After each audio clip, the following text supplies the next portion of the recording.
Ieu milu jeung aing. Enak memang. Iya motor kan tadi teh geus ditawar 10 juta. Belah ditulis nawar 12 juta. Jadi lamun jadi mah geus 1 juta. Eta masjid teu kadeleletik masjid. Masjid teu kadeuleuh sakitu buat enak teh diliwatan bae. Teu kadeuleuh padahal azan teh. Allahu akbar Allahu akbar. 2 juta anu kadeuleuh. Capek. Ibadah ka Gusti Allah. Berangkat. Den, sia kana dieu mah. Emang enak. Motor kieu teh kan ngawar 10 juta. Di belah ditu geus aya nawar 12 juta. Jadi lamun jadi urang sing 1 juta. Milik moal ka mana? Tetep urang salat heula. Diudag-udag ge lain milik mah lain bae. Sanajan teh diudag aya milik mah milik tapi tetep urang kudu salat heula. Ayo salat jeung aing sia. Moal rebon nu di laut geus aya tulisanana nujang urang ka genting di timur tengah kudu datang ka urang. Teri nu di lautan Cina geus aya tulisanana di huluna bakal di dahar ku urang kudu datang ka jeung kumaha carana bae. Yes, ya kudu boga kayakinan aing ngaji panunggal minggu ka Cilongok.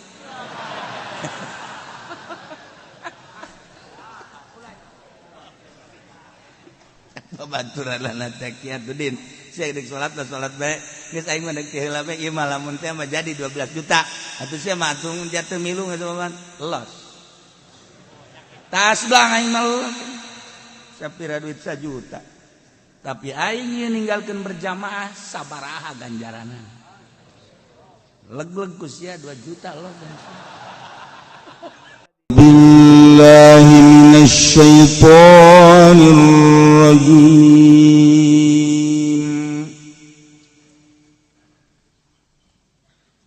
at-taibun al-abidun al-hamidun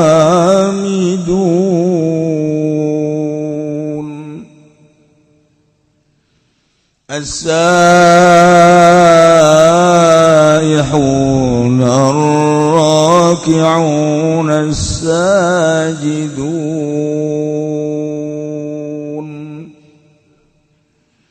al-amiruna bil ma'rufi wan nahuna 'anil munkar wal hafizuna li hudurillahi wa basyiril mu'minin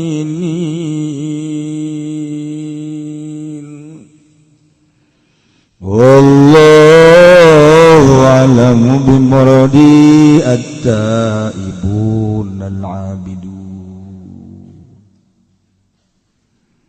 nyaritakeun jelema mukmin anu bakal dibere surga ku Gusti Allah teh aya 8 rupa. Nomor kahijina at-taibuna mu'minun anu tararobatina kasalahan-kasalahan mumpung urang masih keneh dibere kesempatan ku Gusti Allah. Ulah sok adigung-adiguna urang pake tobat ka Gusti Allah. Nu paling hebat jam 3 peuting. Paling hebat. Setengah 3 hudang mandi wudu salat Allahu akbar 2 rakaat langsung diuk merenung kesalahan-kesalahan. Geus pokona mah bisa dirasakeun lamun urang jam 3 merenung kesalahan-kesalahan. Sapoe, 2 poe, 3 poe, 4 dicoba. Tobat ka Gusti Allah dengan renungan-renungan peuting. Leles. Karena hati orang teh leuleus teu aya we panas-panas teu aya tenang. Ibu Nomor keduana al-abidun anu aribadah kabeh. Masyaallah.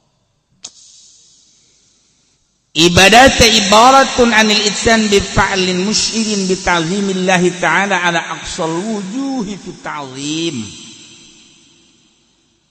Pelaksanaan ngagawean hiji ibadah ka Gusti Allah, ngagungkeun ka Gusti Allah, ngagungkeunana nu pohara pisan. Ya Allah. Ya'nihumul ladzina 'abadullaha fis sirri wa dharra. Jelema anu nyembah ka Allah dina keur sehat keur gering. Ibadah ka Allah. Keur sugih keur susah, beurang jeung peuting. Qaumun akhadhu min abdanihim fi lailihim wa naharihim, beurang jeung peutingna teh ibadah we ka Gusti Allah. Dina hate teh boga pikiran kieu,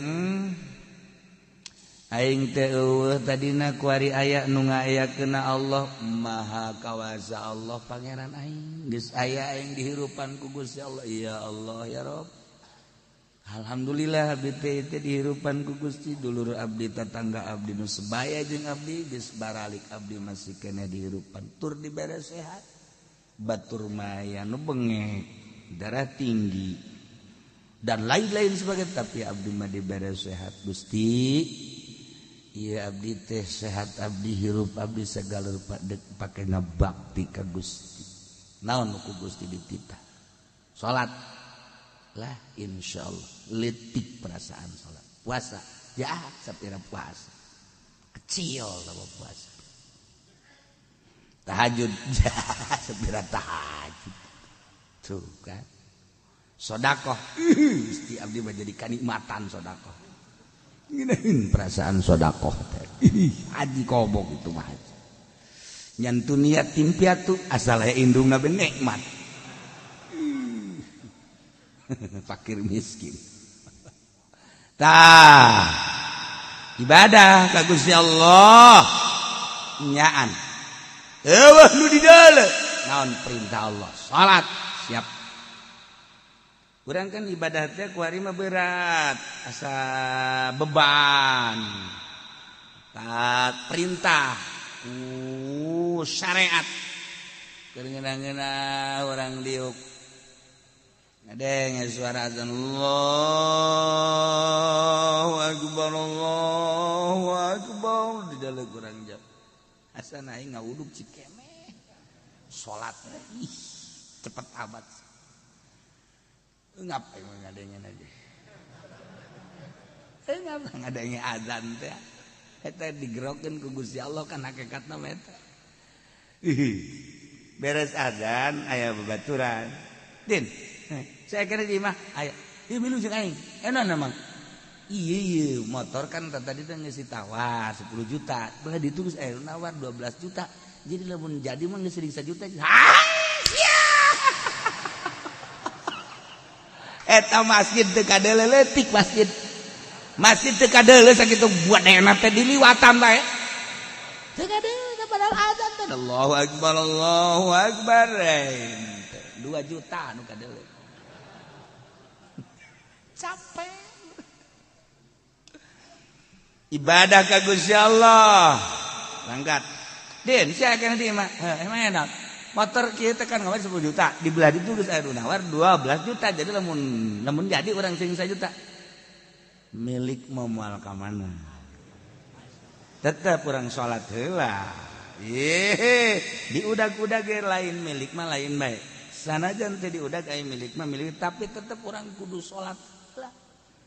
Hayu salat jeung aing sia moal rebon nu di laut. Geus aya tulisanana nujang urang ka genting di timur tengah kudu datang ka urang.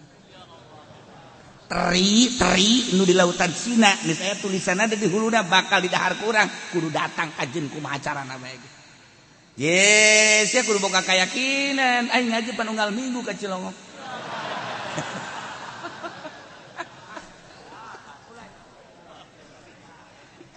babaturan taqiyatuddin saya dek salat bae geus aing mah dek heula bae ieu mah lamun teh mah jadi 12 juta atuh sia mah atung jatuh milu ngeuman los tas blang aing mah sapira duit 1 juta tapi aing ninggalkeun berjamaah sabaraha ganjaranna leg-leg ku sia 2 juta los ngomong doang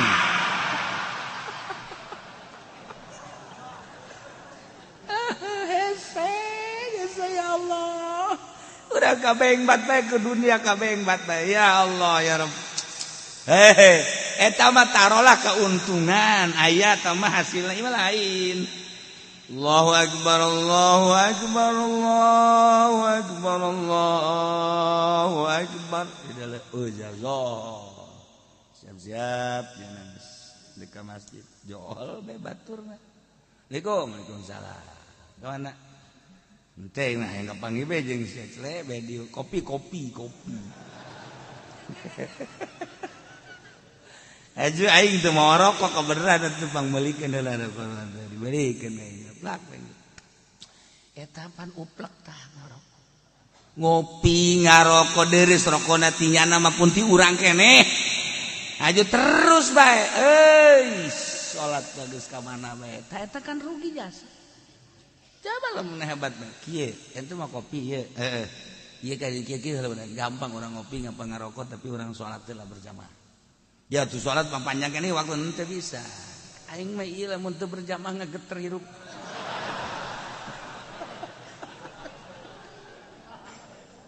taginaheun bagus gitu ya Allah ya Rabbi Gusti al-abiduna nomor kedua nu ibadah ka Gusti Allah berangjang peting sarai wa dharra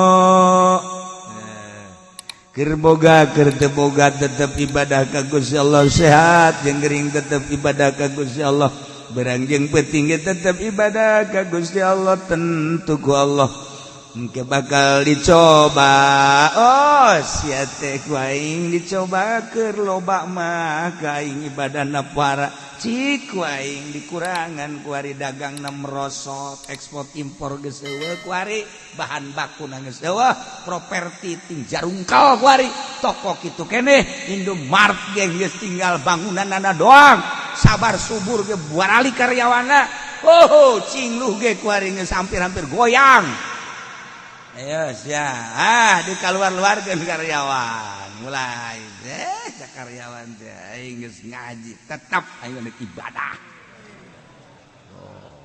waduh mantep kamari aing loba duit ibadah coba ku Gusti Allah tak jadi bere kokocoran duit nah tetep Allahu akbar malah jadi imam gua ini sekuali jadi imam atau aing kegiatan aing pabrik henteu dagang henteu aing gas aing mah beh ganjaran aing gede jadi imam si akur tapi itu akur mah moal aing si akur hayu bacaan aing ku sia dengekeun mun bener atuh aing silakeun jadi imam mun teu bener aing makmum ka sia bersih teh buraknya kan aya jelema hayang jadi imam bae mun sliding ku batur jadi imam ieu mimbar geus dikontrak ku aing satungtung aing aya awas ya teu meunang sangalengkah ka di awas ya ambo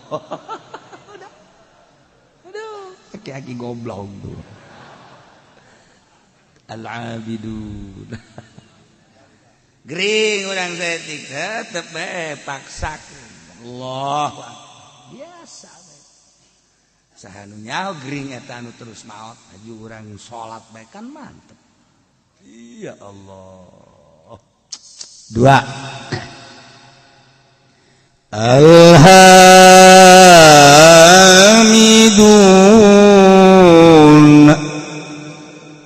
anu mararuji kabeh ka Allah ala kulli hal setiap situasi jeung kondisi kumaha bae selalu muji ka Gusti Allah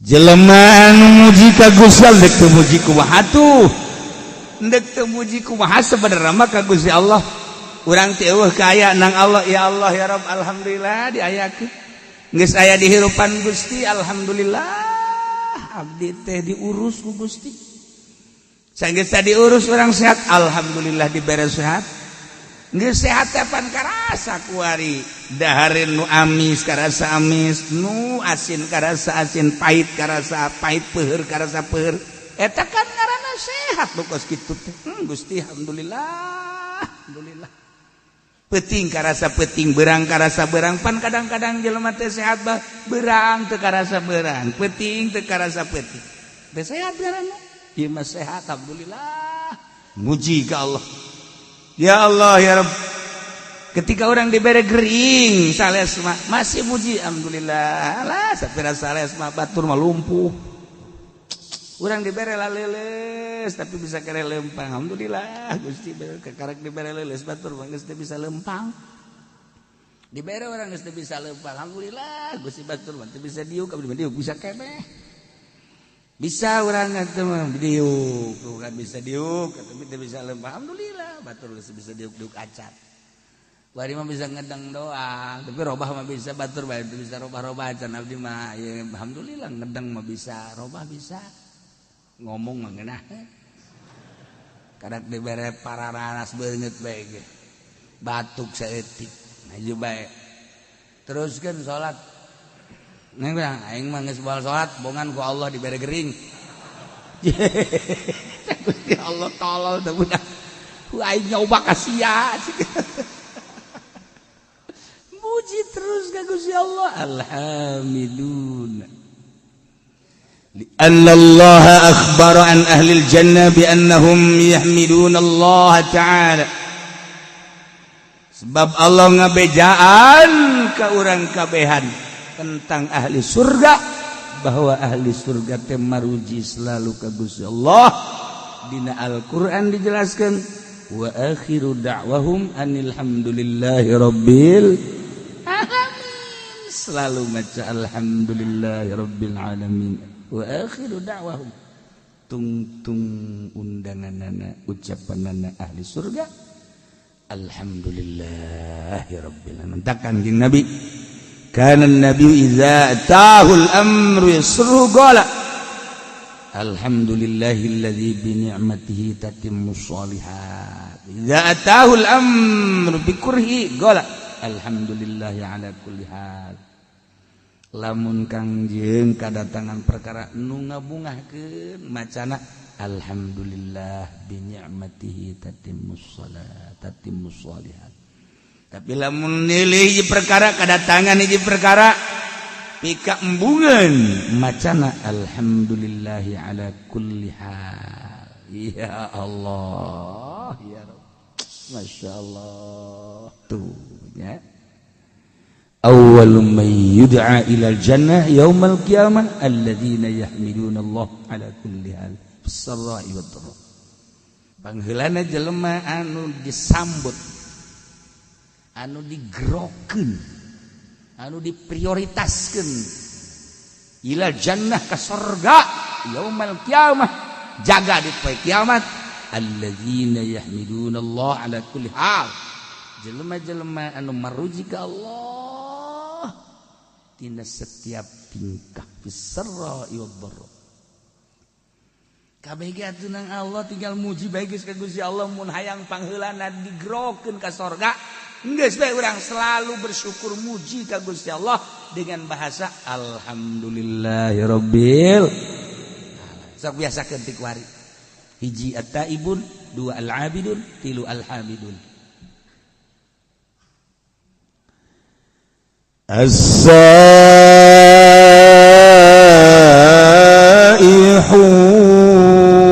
as-saihun nomor kaopatna as-saihun teh ditafsiran ku Imam Jalal teh as-saimun nu pararuasa kabeh ya Allah padahal asal nama saihun teh anu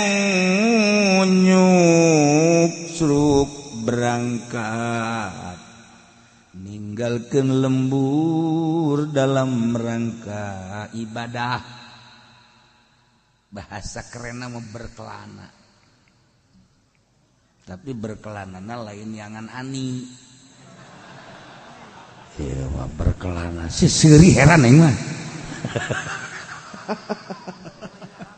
Ieu mah berkelana ibadah. Ya Karim, ya Allah. As-saihu. Jelema-jelema nu ninggalkeun lembur ibadah ka Gusti Allah. Keberanian si Imam Jalal nafsiran as-saihun wa as-shaimun. Oh, lantaran jelema anu puasa teh kapan ninggalkeun kangenahan dahar, kangenahan minum, kangenahan jima, kuninggalkeun dahareun minum menjima, maka sarua jeung jelema anu beberangkatan ti imahna. Ketika jelema berangkat ti imahna menuju satu daerah, eta teh kapan ninggalkeun kesenangan-kesenangan. Sapoe dua poe mah kadang bekal aya keneh, 3 poe 4 poe bakal aya keneh. Tapi kabelah ditu mah adalah geus bekal. Ketika geus bekal nyana tawakkaltu 'alallah. Na eta saihun nu puasa ge kan kitu. Sanajan teu ngomong ka Gusti Allah sarua jeung kieu Gusti, abdi teh ieu teh dibere sehat ku Gusti, tapi abdi ayeuna erek ninggalkeun heula dahar, ninggalkeun heula nginum, ninggalkeun heula pamajikan jiba moal. Lantaran abdi teh ieu teh rek berangkat ka Gusti, ieu mah hayang menang ridho Gusti. Padahal mah dahar halal, minum halal, jima halal, tapi abdi hayang ngadeketkeun diri melalui pepegatan ala kadar datang ka magrib. Ai geus magrib mah abdi ge eta mah qada. Daharna ge eta mah nu biasa sapiring jadi 3 piring. Ai sian naonan goblok cek Allah. Ai indeu pepegatan ulah rosa teh gatu magribna. Hampura bae Gusti mah. Tah eta kan pepegatan sakarana saihun. Oh, jadi atuh majaz. Majaz lah cek ahli bayan mah. Teh saihun. Wow, gede ganjaranana. Senin, Kemis atau Rajab, ya saihun sepuguh Ramadan. Sorga. Ya Allah, sakitu ge dibejaan. Komo mun teu bejaan. Engke sia mah nyedekeun ka aing di akhirat. Nyedekeun begitu ku malaikat ditimah balu puasa Rajaban. Bongana ki uci teu ngabejaan, mana tak ki ucina tolol. Aing ke di akhirat di demo ku sia. Aing kitu mah geus ngabejaan. Aing datang aya naon. Jojoakan aya naon. Hah? Teu dibejaan, teu dibejaan naon. Bol Rajab. Ulang ngirung atuh sia ngomongna. Sia ulang ngirung ngomongna itu.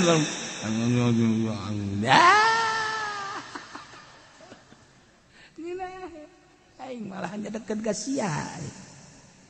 As-saihun, ya Allah, ya Rabb. Ya. Nomor kahiji as-saimun, tapi wakil cek sakalma. Iya dina hadis, cek dina hadis siyahatu ummati as-saum tadi. Atawa talabatul ilmi, jelema nu neangan ilmu agama eta adalah saihun. Ninggalkeun lemburna ti Belaraja, ti Cisoka, ti SPT, Espatan, SPT teh Espatan. Ti Bogor. Ya diqurakeun. Suka taneuh. Nah, suka bumi maksudnya. pan digelag-lagan tinggalkeun lembur ngaji neangan ilmu Allah saihun surga. Eta keur carita masih keneh saprovinsi urang lewat Jawa Tengah, Jawa Timur, makin jauh makin gede ganjaran. Wah, cenah urang mah kamisro. Wah, habis di jero. Cangro kacang di jero, sukro suuk di jero, babari comro oncom. Urang Sunda mah babari. Nyieun ngaran teh babari cilok, aci dicolok. Cireng aci digoreng ya, babari jasa jasa. Waduh, nyieun ngaran sadaek-daek bae. Hah, aya deui basreng, baso digoreng.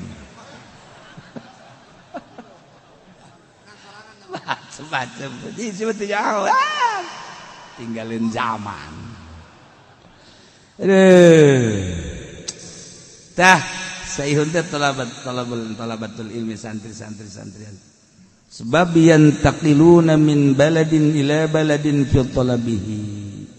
Katilu saihun teh al-guzzat al-mujahiduna fi sabilillah jelema perang ngaluhurkeun agama Allah.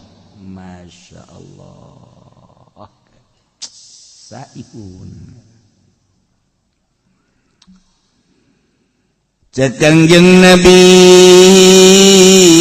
idam tana minal ukli wal syurbi wal wiqai wasadda ala nafsi abwaba syahawatin fatahat alaihi abwabul hikmah wa tajallat lahu anwaru alimil alamil jalal.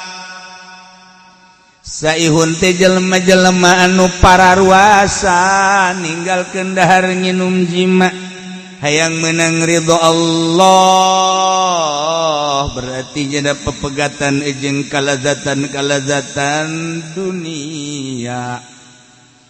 Di mana-mana jelema nahan dahar nahan nginum nahar jima jeung nahan jima jeung pemajikanana nutup lawang syahwat. Kangjeng Nabi eta teh bakal infatahat salai abwabul hikmah, bakal kabuka lawang-lawang hikmah wa tajallat lahu anwaru alamil jalal, bakal ebre cahaya alam jalal. Mentak cek Kangjeng Nabi leuletikana kieu bae heula, man akhlasa lillah arba'ina sobahan zaharat yanabi'ul hikmah min qalbihi ala lisan. Saha jelema anu ngamurnikeun, ngaikhlaskeun, ngabersihkeun tina dahar nginum jeung jima puasa 40 poe bae bakal zaharat yanabi'ul hikmah, lahirlah sumran-sumran hikmah timbul tidak kolbukna bakal kana lisan. Engke lisanna bakal dibimbing ku Gusti Allah sebab kolbuna bersih 40 poe. Ulah dahar ulah nginum ulah jima jeung pamajikan 40 poe 40 peuting paeh bisa. Lain hajulah sakaligus peutingna saeutik bae berang tapa ngaran tapa. Ya Allah ya Rabbi abdi teh terik belajar tapa we dina bulan Rajab teh di pepegatan heula jeung sangu jeung nginum jeung jima peutingna ala kadar be urang teh lobakeun tafakur ka Gusti Allah tadarruk ka Gusti 40 poe coba ge. Ieu cak Kangjeng Nabi man akhlasa lillah arba'ina sobahan 40 poe bersihan zaharat yanabi'ul hikmah, bakal lahir sumran-sumran berhikmah. Geus omongan urang teh anu tatadina ku pamajikan tilok didenge ku ari mah didenge. Tatadina pan pamajikan ka batur mah daek kadang kana kasale ki mah tilok. Asal-asal ki ngomong mah ngajebian deh. Songong gitu banyak pun orangnya. Coba ge 40 poe urang tapak. Beuh pamajikan ge ujianana nampe di urang. Coba Kak. Ngomong sih Kak abdi asana rindu. Masyaallah eta bersihan 40 poe. Saihun ngaran. Masyaallah. Jadi kena lamun geus berhikmah min qalbihi ala lisani atuh payasiru minas saihin fi alami jalalillah al muntakilina min maqamin ila maqamin wa min darjatin ila darjatin. Jadi kena kasub kena nanya ngalalakona fi alamir ruhaniyah mindahkeun alam jasad ke alam ruhani atuh kudu ditapaan. Iyalah ngaranna saihun.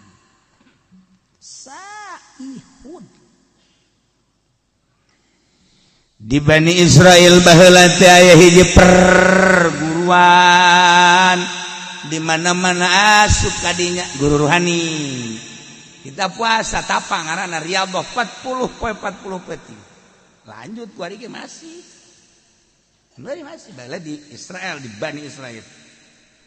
Asal geus tapa 40 peti deuleujeung degena berubah. Ambeuna berubah. Kuari geus jadi aya di alam ruhan. Hebat eta perguruan. Perguruan ruhani mun kuari thariqah nu asli. Nah, aya hiji jelema asup kadinya. Eta teh bagi teh tukang zina. Lacut mabok. Aing asup ke perguruan ieu belah. Riyadhah nya 40 penting biasa bae cara itu sesuai jeung aturan guruna. Baturna lah lulus nya mah henteu. Batur lulus nya mah henteu. Dedeuleun batur geus beda, dedengean geus beda, perasaan geus beda nya nama tetep bae ngabaged. Laporan ka guruna, cenah Kangjeng Nabi man akhlasa lillah 40 subahan yuharat yanabiul hikmah min qalbi ala lisan. Kula geus kurang kumaha cenah ieu. Nges ninggalkan lembur, ninggalkan dahar, ninggalkan nginum, ninggalkan jima. Tapi kok batur lalu lulus kulah henteu? Mana ucapan Kangjeng? Bau nungtutnya na. Cak guruna tenang. Dipandian ku guruna. Pandian doa. Bareng di guru. Bareng sia. Doakeun ku guru. Di mana ieu sih kasalahanana menta ka Gusti Allah ya Rabb. Ieu budak teh hayang bener tapi ieu geus diriyadhahan 40 teu penting masih keneh di mana kasalahanana. Dibere ilham ternyata korengnya anak jadah, anak zina, bahkan indungna masih zina keneh. Jadi gangguanana ti indung. Gangguanana ti indung. Langsung didatangan ku guruna. Nyai. Wah, order ya guys. Ya. Siapa tuh nyokan bakar sorban meureun, anggap order bae. Kecuali si eta los. Yaksi. Di bangsana babeurnya. Lu datang teh pajadek order. Naon ieu kalengitan anak leungit cek anak kugu. Waduh tukang neangan order eta. Lain masalah gitu. Bi anak aya di pesantren kula. Di pesantren. Sanunita teh budak pondok. Aing mah teu sudi teu ridho. Oh, paingan. Tuh kan? Jadi ieu budak teu nepi-nepi teh eueuh ridho ti indung. Iya cek manehanana ieu anu jadi cikal bakal ngalanjutkeun perjuangan naon lah pokoknya perjuangan maksudnya perjuangan naon bisnis non migas. Oh ya anak kula horeng pesantren paingan kumpul teh angan nu bae. Tah ieu mah ridokeun bae nya binya, ridokeun anak geus pesantren. Di imah di ditu bahkan geus 40 bener leungit geus 40 poe. Ieu ngajakan apa hayang sorangan manehanana hayang mengabdikeun diri ka Gusti Allah lantaran kaya miskin beungar nu kukumaha ge bakal paeh becek man lah mani ngabdikeun diri bae ayeuna riadoh masyaallah teh budak ku suci-suci teuing pikiranana padahal dibere dahar tina hasil non migas. Tapi ya budak naon gitu jadi bagus. Saya tuh diridokeun atuh geus ieu sabodo jana deuk ibadah mah ka Gusti Allah. Balik deui geus diridokeun ngadoa deui. Memeh ngadoa cik anakna, mama abdi kuari geus berubah. Pemikiran abdi dedeulana indung. Tah di urang deuk usaha mantek ngajejes bae. Indung ditoler-toler mah. Urang dek naon indung tak indung pengabdian urang ka Allah tapi wasilahna kudu aya ridho indung birrul walidain masyaallah cak guru date sia kudu perasaan we kuari mah geus dayangna naon cenah hayangna jeung Allah tah eta geus teu hayang diberenan teu hayang atuh mah geus jeung Allah tah urang teh ibadah supaya datang ka dinya tah supaya datang perasaan teh jeung Allah. Urang mah dongeng doang pan. Atuh dongeng doang mah ria doang teu naon henteu. Kita puasa Senin Kamis bolos. Kita puasa Rajab bolos. Kita Ramadan hampir. Teu kumaha. Asaihun. Masyaallah. Indah ieu ka makom ruhani. Kurang puasa beta puasa. Nyetikan tapi daharna, dahar mah dahar tetep minum tapi saeutik. Oh, beda ge perasaan lain deui.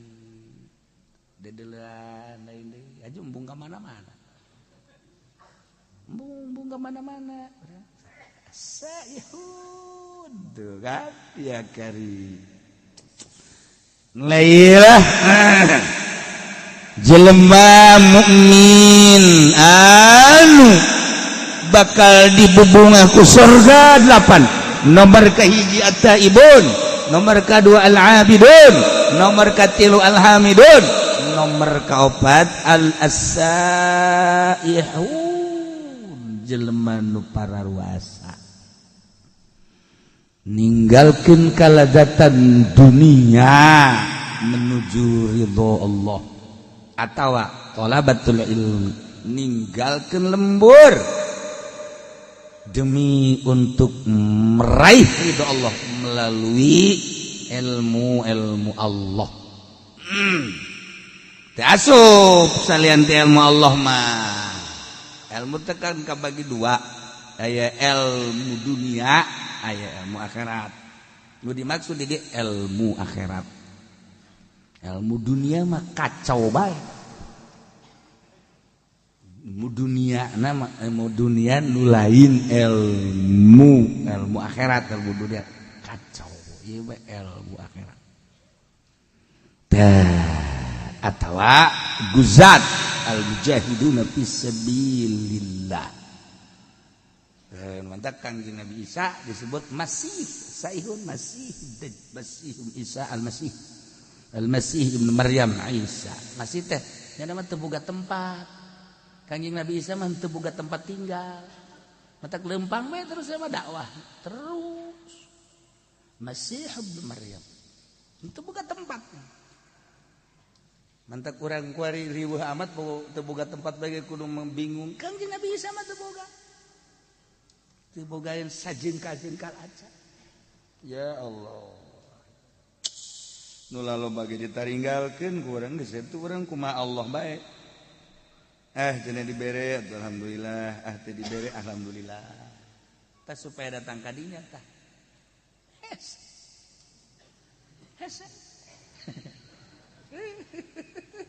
Karena bala lener tuh.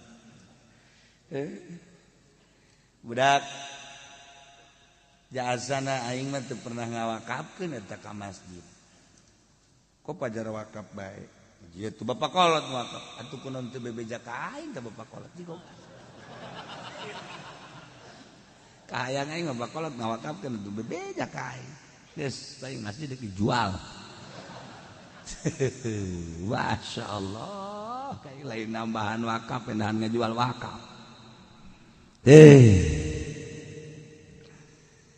Lalakon lamun geus caritakeun alam ruhani, ieu teh kapan kudu aya anu ngatur tentang ruhani, ngaranna eta teh ilmu batin. Nu ngurusan ilmu zahir mah gampang kadeuleu kumata, tapi ngurusan ruhani mah anu bahayana jelema anu encan usul ka Gusti Allah geus milu-milu ngurusan batur ngabeat tita zikir milu thariqah ka manehanana dengan catatan kena mayar maharna make emas. Goblok meureun. Ruhani sih make mahar. Hikmat tah mah kos kitu bae. Eta loba murid, engke teh abeh loba murid, aya loba murid bapan alhamdulillah balum mere.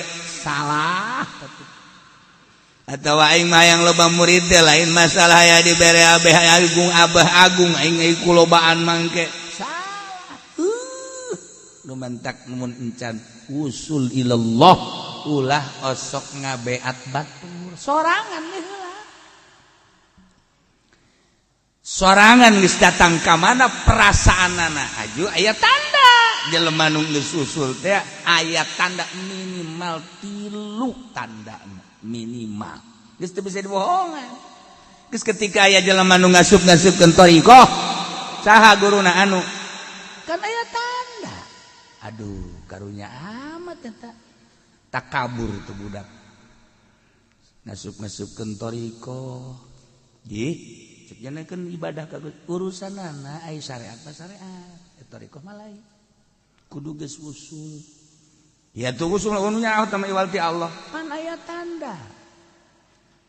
Tangkal ge dipelakeun sirungan kadeuleu ku urang sirungan. Ajo kembangan kadeuleu jubuahan. Atuh sarua teh ge ku ahli mah kanyahoan. Tah, ieu kan ku ari loba thariqah kajajaden. Main beat bae, make emas sekali beat 10 gram atau sapi hiji. Teu mah ilmu jurig teh bagus kitu mah. Atau nanti ceri bakalah asal balai zikir be ulah atas nama thariqah. Setungtung make atas nama thariqah make aturan. Ikan dek mindahkeun alam tina alam jasad ke alam ruhani. Kan di alam ruhani urang urusan roh. Tinggalin ke bakalna jasad. Zikirna ge kan urang teh kuari mah zikir ruhani, mislain zikir jasad. Islam zikir ruhani engke urang bakal ngelengan sebab dibawa kana roh. Geus kudu anu ngabimbing. Ieu teh basuda asayahu. Jelema anu ngalang-lang buana berangkat ninggalkeun jasad ndek menuju ruh. Asayahu. Batak di manaan? As-shaimun. Pasti atuh sorga ieu mah jelema.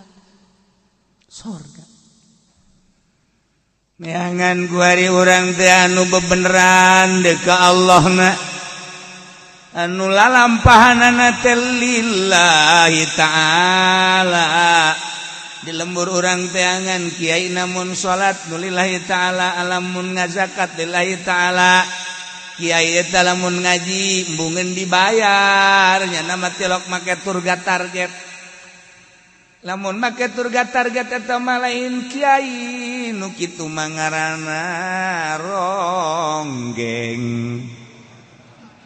Mun aya kiai make target nu kos kitu ngaranna ronggeng kiai hijikeun jeung sinden Karawang. Saipun mah lain kitu lillahi ta'ala. Oh, salaman ipis teu kudu usahana mah lillahi ta'ala ditarima ge paling 10.000. Barang mung kandel mah teu kudu. Ente. Ulah ente.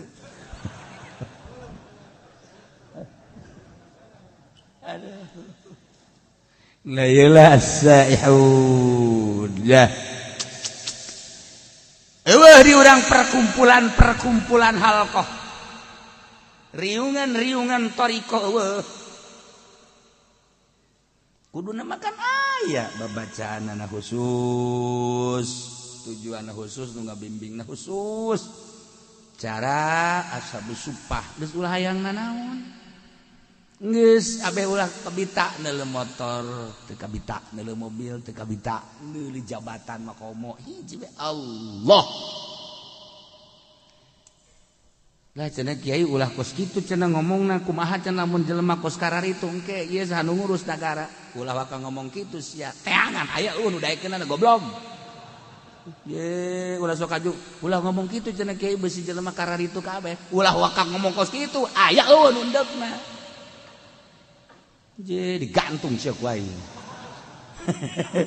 Teu sok arep ngomong kitu atuh cenah lain syariat Kangjeng Nabi cenah kos kitu mah kumaha lamun jelema kararitu kabeh. Ayo saha nu endegna? Saha nu endegna ayo.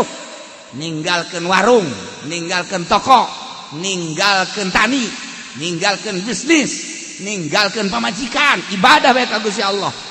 Haju cek jana ngomong atuh mun kos kitu kabeh teh mah ulah waka ngomong kos kitu kabeh sia we endegna moal. Tembak siapa ini? Parangsana naon beureuh. Hese ugu. Pan Kangjeng Nabi mameme diangkat jadi rasul teh hubiba dipake ka resep kola. Nyepi heula Kangjeng Nabi teh dibere embung babarengan jeung makhluk jeung jelema teh dibere embung ngadenge suara-suara jelema teh dibere tebet tangah hiji jeung jelema teh hubiba ilayal khala resep nyepi datang ka Kangjeng Nabi teh naek ka Guha Hira sorangan memeh diangkat jadi rasul teh mawa bekal Kangjeng Nabi teh Zamzam ala kadar roti ala kadar korma ala kadar pertama Kangjeng Nabi teh di ditu teh kan saminggu naik deui ka ditu teh jadi 12 poe naik deui 15 poe dibere resep nyorangan di Guha Hira teh eta gunung teh can pernah katincak ku jelema Kangjeng nu ngamimitianana masyaallah ibadah bae ka Gusti Allah teu hayang ngadenge jelema suara-suara studi ka Gusti Allah lempeng ka Baitullah ibadah tahanus ngaranna dibere resep kos kitu nu mah tak wajar lamun malaikat Jibril datang sebab keur nyorangan urang mah kuari can pernah riadoh di pondokna ge di pondok modern boga jaringan organisasi barang datang ka imah deuk urusan agama ti mana horeng tai podol sero teu pernah tapa ieu di pondok pesantren Salafiyah bae kuari geus unu tapa komo di SMP lain soreng senawiyah maksudnya lain ulah tapi lain di urusan agama tama administrasi ulah dipotong atuh kiai sekaligus ngomongna ke admini jeung terasi kan jadi beda ubaing bae aing ngomong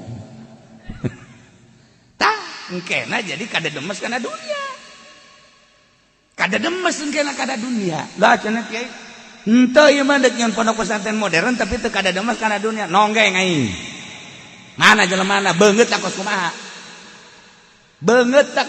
Kiai Salafiyah hese ngariung asal teu dibere berkat bae haju bae ngahiung ulah sok kasinggung iya mah nyaritakeun ge lain nyinggung ya hese maksudna hese mantak neangan kiai nu asup ka Golkar lillahi taala mana coba kiaina mana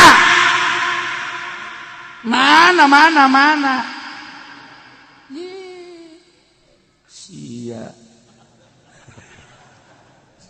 asal teu ikhlas atuh wal beres maksudnya ulah lain, ulah berarti hese, itu kelihatan hese. Atau mangga bae eta mah. Henteu cenah nu di NU mah ikhlas. Mana bangetna? Banget mah ikhlas mah kumaha emang? Lain je. Henteu cenah nu di HTI mah. Ieu mah dina di huruf dah. Maksudna kumaha? Kieu kudu riyadhah heula.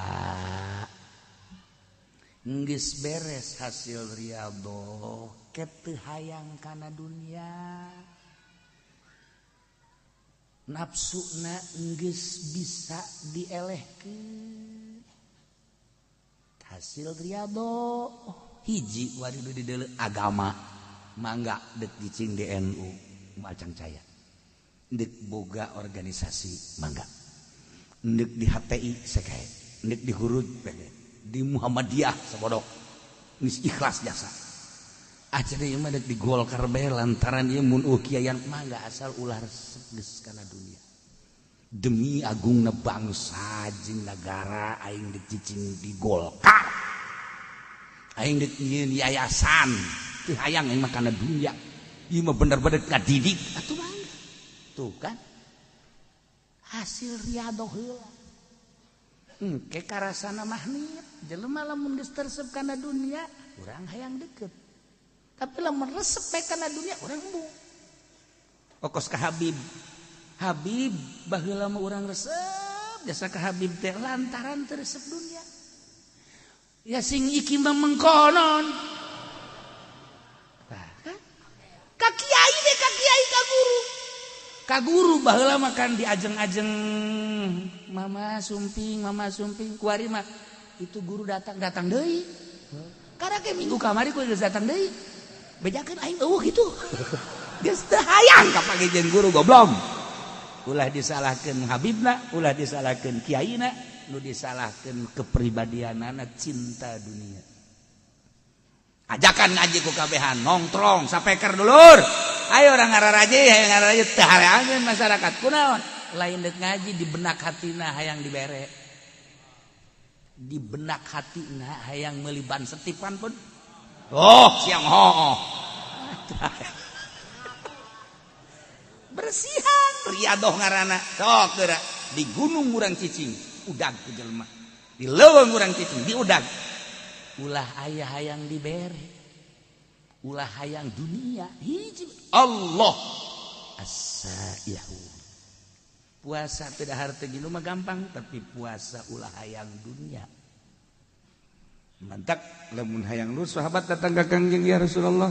Kenal. Abdi mah ieu teh hayang luhur munggu Gusti ibadah. Abdi hayang dihormat ku jelema, ulah menta. Oh, ulah menta dihormat ku jelema. Satungtung sia menta moal dihormat jeung bakal dijauhan ku jelema. Kok kitu sia Rasulullah? Sebab dunia dipake ka resep ku kabehan, siana resep atuh besi kacokot kan ku sia. Usahakeun sia ulah menta, bahkan batul mere ge, ku sia ulah ditarima coba ge, mun teh diudag bejelema. Coba abdi rek meraktekeun, dipraktekeun ku sahabat teh. Masyaallah, datang ka ngarumpul di sisi imah. Ya ini kamarana ieu kula ieu mawa ieu korma ieu mawa roti ieu mawa ieu hayang kadahar. Henteu aing mah teu hayang, geus hayang ari teh henteu hayang kadahar bae. Wow, antri jelema. Mun kuari antri ka Haji Pendi ditarima ngawarung. Aing teu kudu balanja ceknya lah ieu. Sakit tolol di mah. Rokok diberean dijual, roti diberean dijual, kabeh dijual. Cenah ceknya ieu teu kudu modal. Emang dek tolol mah gampang. Asayuda hese asayuda teh ye kudu berangkat madak di manaan ku aso imun teh eta teh lain sembarangan. Nomor kedua talabatul ilmi santri eta kan santri teh ninggalkeun lembur jauh ka dulur ka indung ka bapak sanggeus cicing di pondok ngaji bae aju indung jeung bapana kadang-kadang pohoan nu kuduna mah sabulan dikiriman deui bani mah poho sebulan setengah can dikirim depan eta budak mado terbengkalai tadi pondok teh ya. Masya Allah nyana ge ngalamun be aing si boga bapatan teh ye. Aduh ya Allah ya Rabbi. Aja budak lah balik bae mah jatuh dikiriman. Balik Waalaikum Gus Haji jasia balik ieu. Aje nanaonan sia balik tuh. Lain disambut nanaonan Bang. Kuduna makan mikir heuh aing telat ye. Ieu mah lain nanaonan sia balik ye. Ente lamun nyeri hati anakna kulantaran anakna geus nujuleuna Allah gas aing mah geus kajen teu dibiayaan ge ku Gusti Allah ja kiaina ge mere dahar ka aing tungtuna mah neumleukeun we pan tah ieu tola badal ieu pegat kan tina segala mah teh gede ganjaranana masyaallah puguh guzat mah ieu mah teh dibandang as-shaimun as-saihun lalakon ibadah ninggalkeun alam jasmani menuju alam ruhani.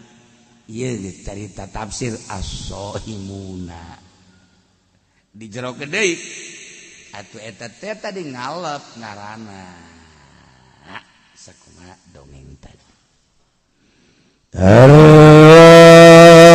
raki'una sajidun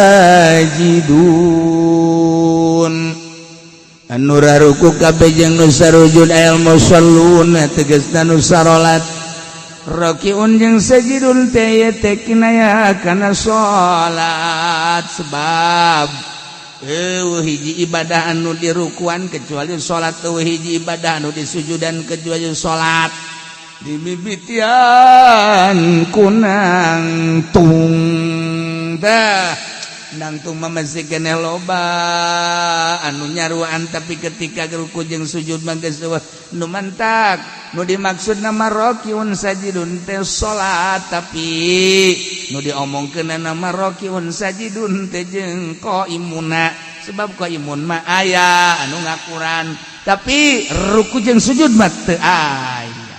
Nah nu bakal dibubungah ku sorga mukminun teh anu ar-raki'una sajidun sarolat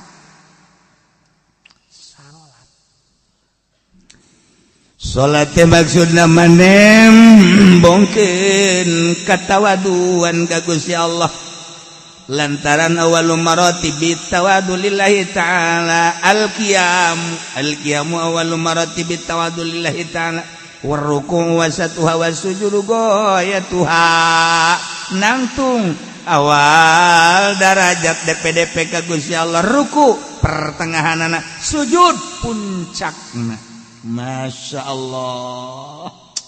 Jadi salat eta adalah nudukeun kana kudu tawadu ayana dina sujud tawaduna adalah sujud geus kudunya watuh anal maksud minus shalah nihayatul khudu wa ta'zim kebanggaan di diri urang adalah beungeut awak urang teh ya anu dibanggakeun ku urang beungeut sebab ieulah nu paling dihareup boga sinar beungeut teh jeung boga harisma.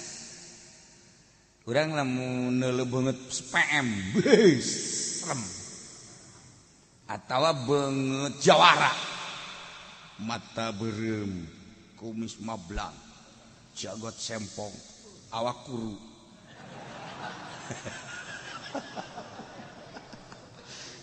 ceking teh eta kan urang sieun namun kuru jasa lamun lintuh jasa eta sieun. Tapi lo biasa-biasa mah awak kan teh sieun. Ieu mah kuru jasa tapi kumis gede sieun urang. Ih jelema normal henteu sih. Morpinis. Sieun. Tah. Iya. Ya, jadi kebanggaan. Beungeut eta jadi kebanggaan. Jelema pang takabur teh jelema nu teu daek sujud. Sebab ieu lah teu daekeun diantelkeun kana taneuh. Saat si kasep, saat si ganteng, saat si gelis, saat si hebat tetapi manehanana daek wudu kemudian salat Allahu akbar diperhatikan kan ku Gusti Allah nangtung awal maratibit tawadu rukunya na masyaallah begitu sujud beungeut sakitu dimumule jeung mulyana tapi dia diantelkeun kana tamu nu mentak panghebat-hebat nama urang lamun salat di kamar nu hebatna langsung antelkeunana kana taneuh di masjid eueuh pan kuari taneuh eueuh kuari marmer sakitu di marmeran kita kusu urang make samping pang bagusna pamer teh urang kita mah tamer urang tamer nyana pamer urang mah tamer nyana mah pamer maksudna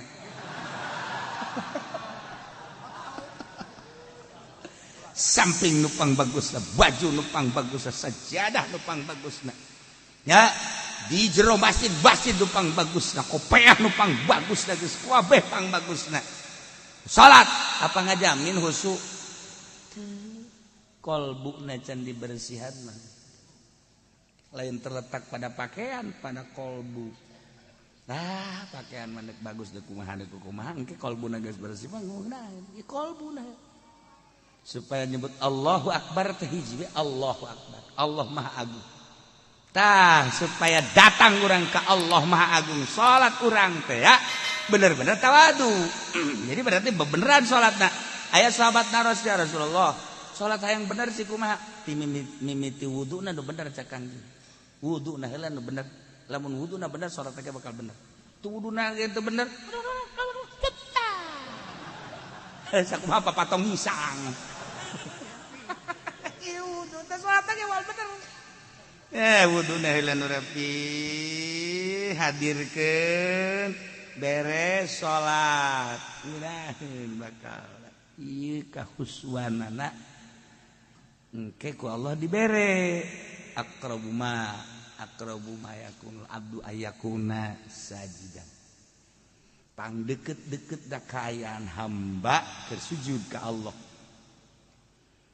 ketika urang keur sujud deketnya sarta ka Gusti sebab urang daek nempelkeun beungeut kana taneuh mun deuk menta urang keur sujud ka Allah keur sujud Kangjeng Nabi kakuping doan la usyi sanaan alaika anta kama asnaita ala nafsi keur sujud Kangjeng Nabi a'udzu keur sujud Kangjeng Nabi a'udzu biridaka min sukhdika wa bi mu'afatika ridha min mu'afatika la usyi sanaan alaika anta kama asnaita ala nafsi Kangjeng Nabi keur sujud kan maca eta ya Allah ya Rabb urang ieu mantak naon sujud urang keur sujud majikan kan ngadengekeun wah kaji kunaon ceuri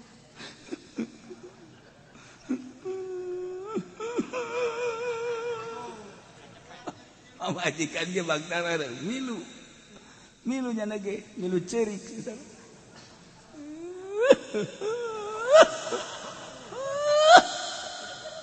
ajeuna urang hayang ceuri bae sia naon milu ceurik di kakak itu cerik bari sujud hayang naon goblok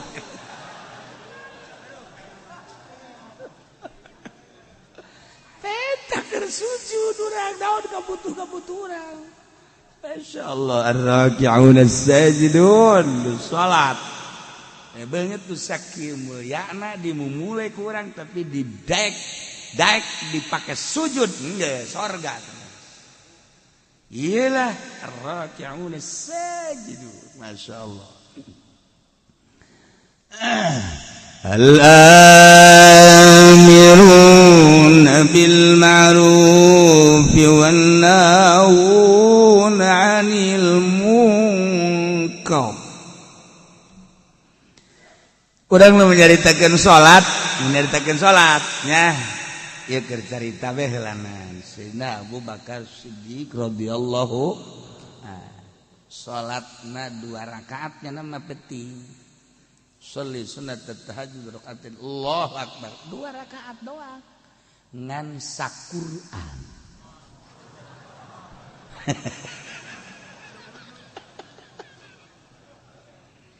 bismillahirrahmanirrahim Alif lam dzalikal kitabu la raiba fihi hudal lil muttaqin alladziina yu'minuuna bil ghaibi. Ruku engke wal yatalattaf wala yusyriku ahada.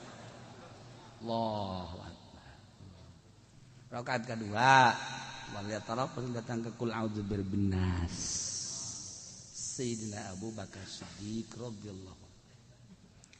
Sayyidina Umar salatna sarua 2 rakaat saquran. Sayyidina Utsman mas sarakaat saquran. Jadi 2 rakaat teh 2 Quran. Ulah loba omong anu sajennya. Ieu mah urang asa urang nyaho bae mah heulanannya. Ulah loba omong eungap kadengena.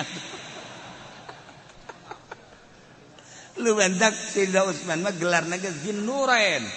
Zinnurain teh ngabogaan 2 cahaya sebab nikahna ka putri Kangjeng 2 diborong Sayyidina Utsman. Ye, Ruqayyah pupus nikah ka Ummu Kulsum. Tak Ummu Kulsum pupus nikah ka Siti Ruqayyah. Eta Sayyidina Utsman mentak Zinnurain perintah ku Gusti Allah, ti Gusti Allah kawinkeun deui ka putra Anjeun Muhammad. Sebab naon? Salat tahajudna sarakaat saquran. Jadi 2 rakaat 2 Quran. Percis kos urang mah gitu.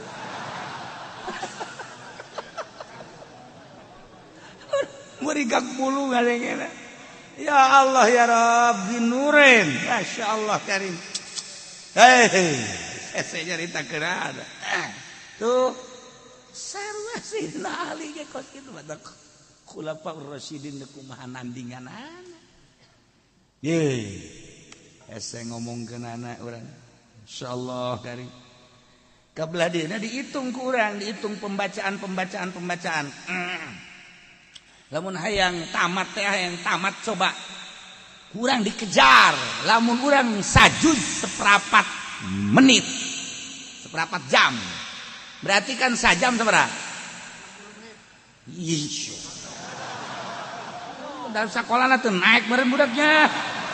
Kunaon kadinya jawabanana. Inditkeun pod.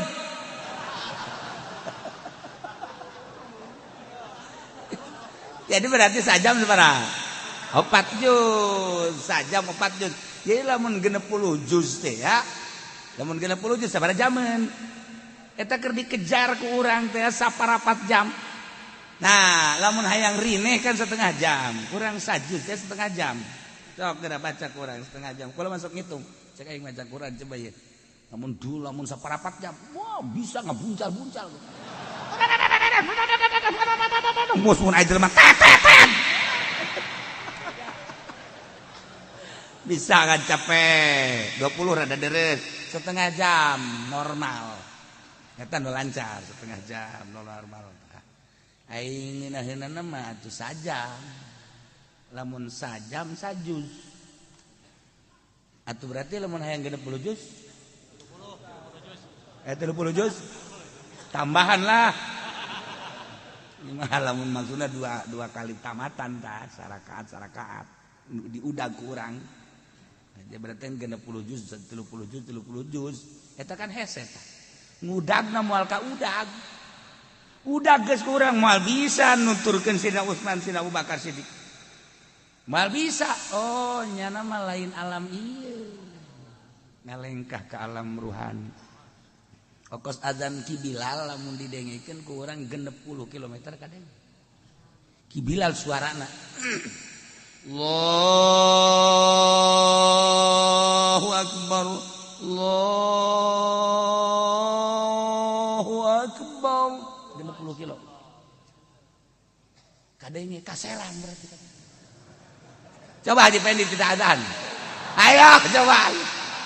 Di luar eta ngadenge bae kotok aja bikin ka sia. Kotok batur. Bilal 60 kilo Masya Allah karim. Moal bisa diukur kukumaha ge eta mah suara karomah tah mah. Suara karomah jelema keur ngangon kararieu bae. Jelema anu keur di sisi jalan kararieu nu di imah kararieu Ki Bilal eta begitu adzan Masya Allah. Eueuh nu teu ngajawab, buah beh dihitung 30 kilo. Suara karomah tah mah. Kuari ge urang bisa make HP. Streaming. Bener teh ngomong eta streaming. Tama baju awewe streaming. Aduh, Gusti Allah. Ieu keur carita karomah mal ka udah urang teh mah geus alamna. As-saihun ar-raki'un as-sajidun. Aduh, masyaallah. Pokoknya orang nyaritakeun sahabat-sahabat tentang maca Quran. Urang geus tinggal tabena bae mangga hese. Urang hayang istiqomah bae hese maca Quran. Al-amiruna bil ma'ruf wan nahuna 'anil munkar. Anu bakal dibere pangbubungan sorga teh mukminun anu selalu merentahkeun kahadean. Ma'ruf nomor hiji adalah iman, merentahkeun iman. Wan nahuna 'anil munkar, anu ngalarang tina munkar. Hulu munkar adalah kafir, berarti merentah iman ngalarang kafir. Eta kapan pang gede nah pagawean. Lamun urang mita iman ngalarang kafir ka jelema nu kafir, timbul bakal naribut. Nanti jawab perangan. Al-amiruna bil ma'ruf wan nahuna 'anil munkar, perang ka jeung kumaha. Hiji-hiji atuh. Hiji-hiji heula. Al-amiruna bil ma'ruf, merentahkanlah kahadean. Dimimitian ku marentah iman, belah dituna marentah ulama maksiat, marentah karena keadaan ibadah. Wa nahuna 'anil munkar, nu berat mah nyegah tina munkar.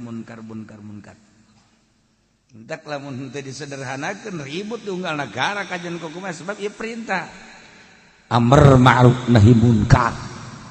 Kuari dibalik kuari mah amr munkar nahi ma'ruf. Merentah munkar, nalarang ma'ruf. Wari dilobah, wari ya Allah ya Rabb. Geus urang atuh mah sabisa urang bae, amiruna bil ma'ruf sabisa urang.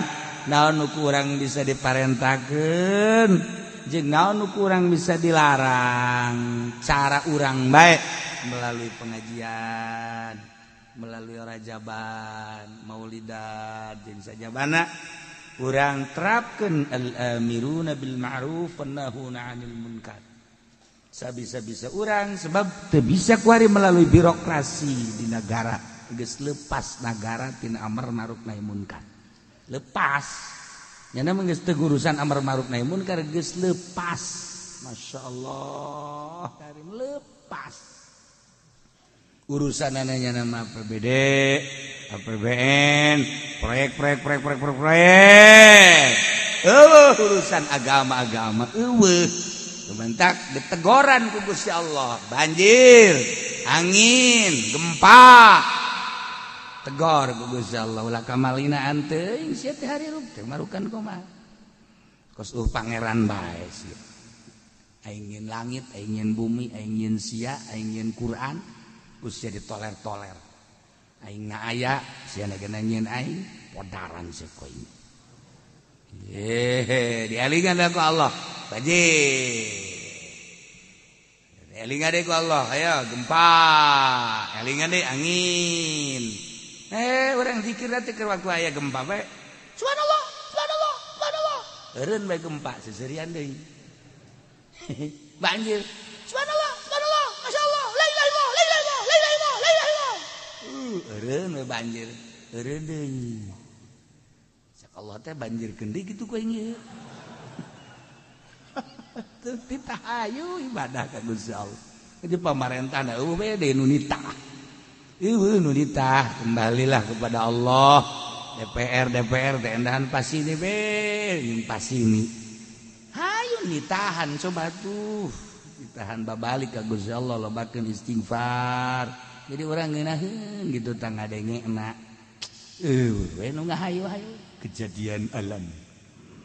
Asal banjir kejadian alam, gempa kejadian alam, angin kejadian alam. Kabeh kejadian alam. Kanu bogana ka ditu. Masyaallah. Ya al-amiruna bil ma'ruf wannahuna 'anil munkar. Wal hafizuna li hududillah. Jeung jelema-jelema nu ngaraksa kana batasan Gusti Allah. Maksudna batasan teh li akamihi, tegasna manu ngajagaan kana hukum-hukum Allah bil amali biha ku ngamalkeun kana hukum-hukum Allah. Mun hayang nyaho gede na hukum sapotong ayat ieu. Wal hafizuna li hududillah. Sapotong ayat eta teh sakitu tah nyaho bakal gedena, bakal gede dah hukum Allah. Emang kumaha?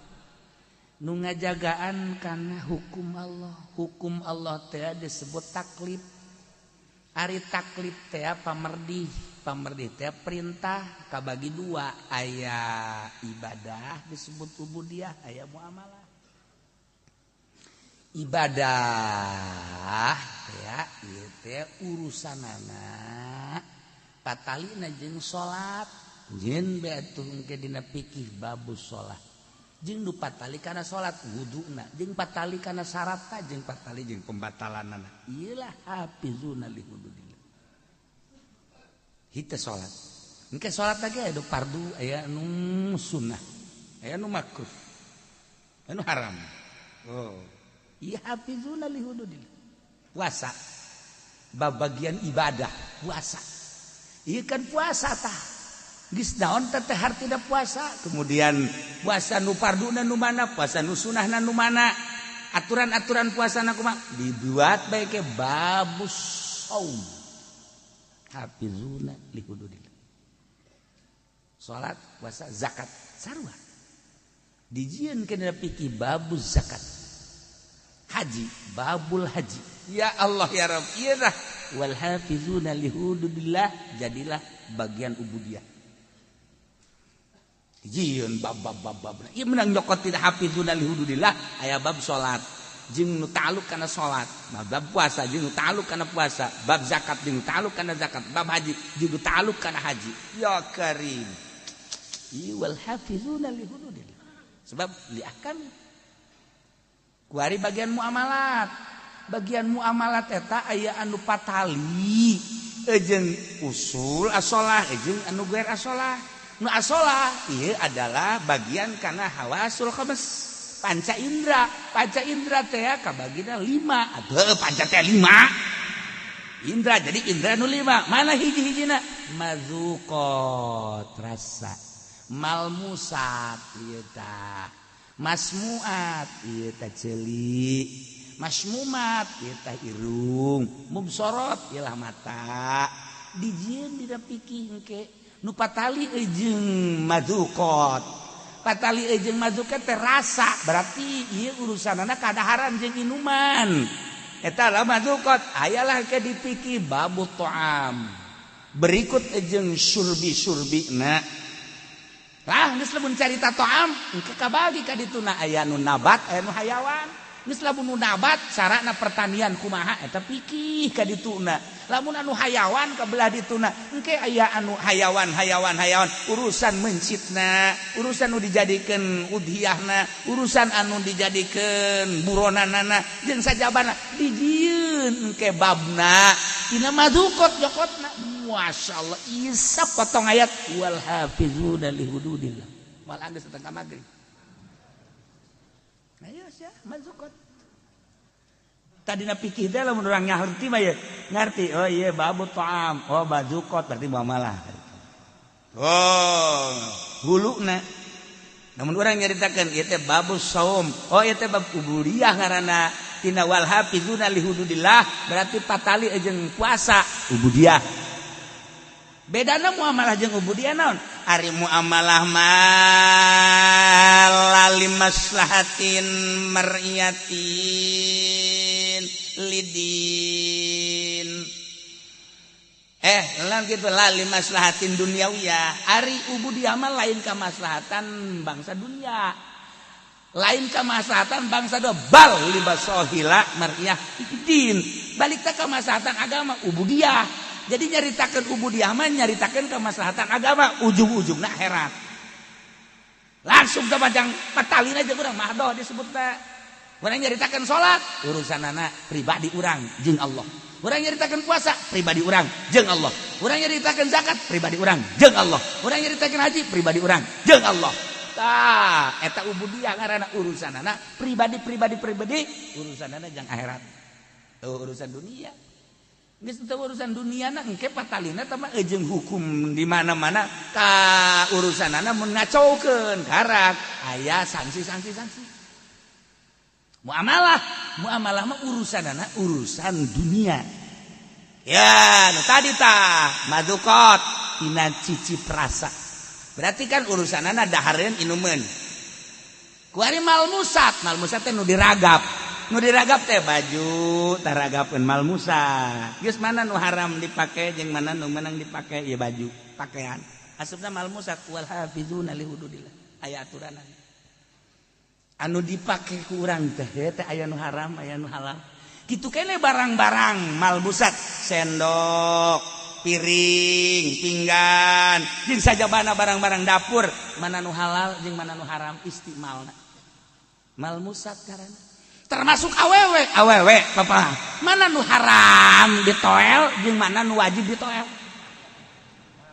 Sia asal kos kitu behudang kan. Aya nu haram ku urang diusapna malmusat tah deungeun. Aya nu meunang ku urang dicekel ka anak atuh ka dulur mah haram. Aya anu wajib ku urang dicekelna lamun nya anak ku urang ngagusur bae ka ieu geus teu kuat jasanya. Urang geus teu make calana ieu kula ieu.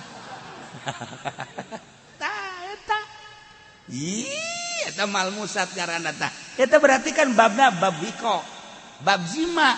Geus lamun bab jima marana malmusat. Kadituna teh kan berenana kudu aya bab nikah. Geus lamun aya bab nikah nu ta'alluq kana nikah, babna engkena mahar, bab imah, bab kitu napakah.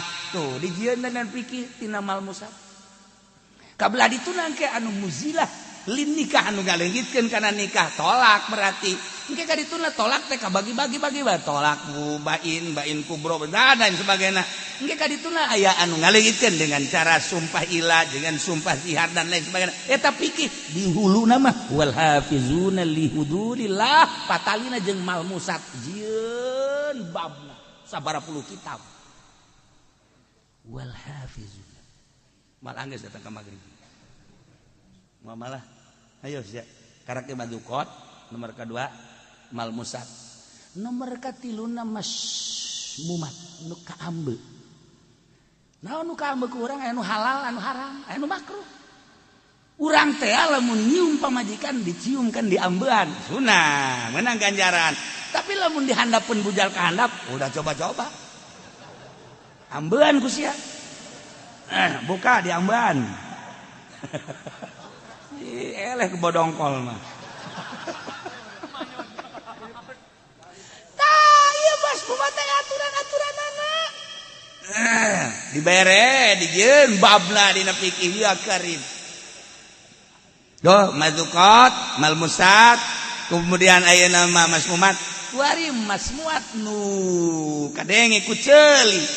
Mana nu meunang didenge cek fikih, mana nu haram didenge, mana nu makruh didenge. Kitu keneh mumsorot, mana anu meunang dideuleu, mana anu haram dideuleu, mana anu makruh dideuleu, geus diatur dina fikih. Ieu sakadar wal hafizuna li hududillah. Eta keur katali jeung asolah kuari patali jeung tabaiyah. Tabaiyah teh urusanana urusan muamalah ngan bangsa tabai. Nah itu ya urusan anak aya anu hak milik kejadian aya anu luar milik aya anu jadi milik ya, dengan sendirinya aya anu wajib jadi nggak milik kudu jadi sabab kudu jadi naon gitu ngaranna dibere aya dan lain diatur jadi milik ku sebab jual beli B ngaranna dijieun ke dina pikir babul bae kabelah dituna bete aya baik bil ain wa ain bil ain benda jeung benda aya anu daen bil ain aya anu ain bidaen aya anu daen bidaen nu mana nu meunang jeung nu teu meunang geus diatur nanti ngajual daen bidaen hutang kana hutang teu sah ngajual kuari urusanana ain bidaen bizimah kredit anu dua harga sah geus diatur ku agama wal hafizuna li hududillah geus diatur kabelah dituna engke aya anu urusanana rohnu urusanana ijalah urusanana babu amalah milik anu ngabistikeun kana jadi milik ieu urusanana waris tidak waris jadi tidak ahli waris jadi hibat jadi wasiat yang saja mana di bab iya tina wal hafizuna li hududillah masya Allah karim nah kabelah dieuna aya hak gonimah fae dan lain sebagainya eta teh kakarage kasupkeun kana jalbil manafi sedangkeun kabelah dituna daril mafasid dua hukum teh lamun teh jalbil masoleh daril mafasid urang carita keur jalbil masoleh tak itu panjangna sabaraha puluh kitab sabaraha ratus jilid bab-bab bae tadi tangges pohara tah lamun ku urang diatur rinci sedemikian rupa bakal nyaho urang panyokotanana ieu ti dia panyokotan itu dia engke urang milihan kitab ieu mah kieu ngomentar kitab ieu ngomentar kieu ngomentar kita aya huluna wal hafizuna li hududillah ya Allah engke anu daf'il madar nah daf'il madar teh ya urusanana aya anu hifdzul nasal hifdzul mal hifdzul ansab hifdzul ukul ieu daf'il madar temenang dirusak harta berarti kudu hifdzul amwal cara ngajaga harta dijieun kurang aturan-aturanana kemudian ansab turunan hifdzul ansab nasab berarti kan kudu dijaga kurang ketika urang tengah jaga turunan kena sanksi tuh kan andai kata urang ngarusak harta cara ngarusak harta aya nu iklan anu kopiah keur iklan jelas-jelasan berarti kan maling lamun anu sasamaran berarti kan nyopet kan aya aturanana iya karim geus lamun ayeuna jelas-jelasan kumaha hukumna dina fikih nah sarikoh ngaranna lamun ayeuna sasamaran eta ngaranna copet kosi eta copet ngaranna atuh aya aturan-aturanana eta tidak hifdzul amwal ajalah hifdzul badan urang teh kapan kudu dijaga diriksa ketika dirusak berarti kan kena sangsina aya anu ngarusak awak sagalbang awak kulli nafsin berarti kan sawak sabeuleugeujeun berarti kan di dituna teh aya babna engke bab kisos bab had bab dan lain sebagainya lamun ba'dil abdan ngan curug doang ngan leungeun doang engke kan ti dituna berarti naon tah bab had jeung sajabana masyaallah hifdzul amwal hifdzul ansab hifdzul ukul akal teu meunang dirusak dengan cara kumaha bae akal dirusak teh mabok narkoba kena sanksi kumaha sangsina dijieun bab dam ieu daril mafasid nah iyalah wanahuna wal hafizuna li hududillah anu ngajaga ngariksa kana sapirang-pirang batasan Gusti Allah tegasna mah ngamalkeun hukum-hukum Allah urang kudu sadar lamun cek agama haram geus bae kudu mah haram lamun cek agama halal kudu mah halal sanakeun ku urang ieu mah makruh hayu tina ubudiyah tina muamalah engkena dijadikeun bae 5 4 geus ubudiyah tina muamalah munakahat jinayat jeung jinayah 4 jadi ngajikeun kajonteun ka luar negeri kajonteun ka mana bae nyaritakeun fikih mah hulu nangan 4 doang hiji ubudiyah nomor kedua muamalah nomor katilu munakahat nomor kaopat jinayat ieu dan dina ayatna ieu wal hafizuna li hududillah sakitu doang geus talar ieu teu bisa kabeh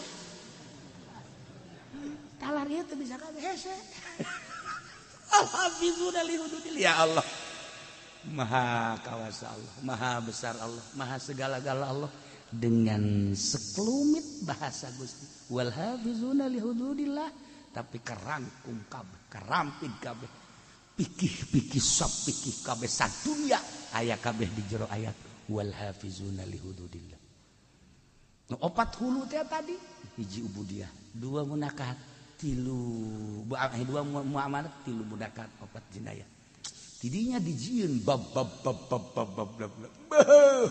puluhan di kitab disyarahan deui ya Allah ya Rabb nu jelas mukminun anu wal hafizuna li hududillah ngajaga ngariksa ngamalkeun kana hukum-hukum Allah nyangakeun sadaya-daya kumaha cak Allah bae abdi mah geus percaya bae cak Allah haram-haram cak Allah wajib-wajib cak Allah sunah-sunah geus moal aya ruka-reka eta mah hawa nafsu teh mah nu kitu ngaranna cek Allah salat wajib abdi bandek ngalaksanakeun cek Allah zakat wajib abdi bandek cek Allah puasa teh Ramadan wajib mangga haji kitu keneh aya lain dilarang mah ku pamarentah basa aya corona tuh yang bandek bae kita teh tuh nya henteu ka abdi mah ieu urusan-urusan nu dilarang soal jual beli berarti muamalah hambalah ya muamalah itu kene munakat mana itu kene jinayat abdi mandek nurut be ka Gusti Allah jahirup malila di alam dunia nah wal hafizuna li hududillah ngamalkeun kana hukum-hukum Allah ieu anu bakal menang pangbubung wa basyiril mu'minin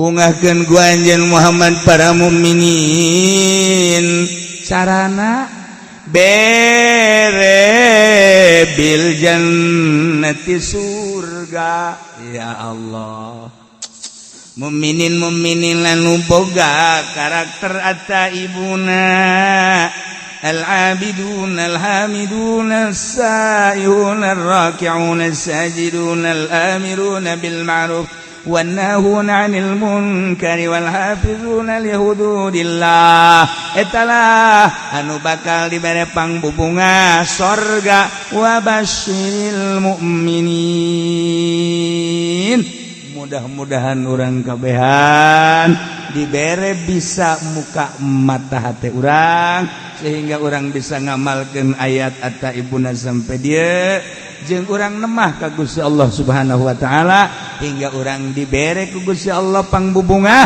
urang kabehan bakal dibere surga kabeh asup ka surga kabeh berangkat menuju surga babarengan jeung guru-guru urang jeung pemimpin-pemimpin urang dihuluan ku Kangjeng Nabi Muhammad sallallahu alaihi wasallam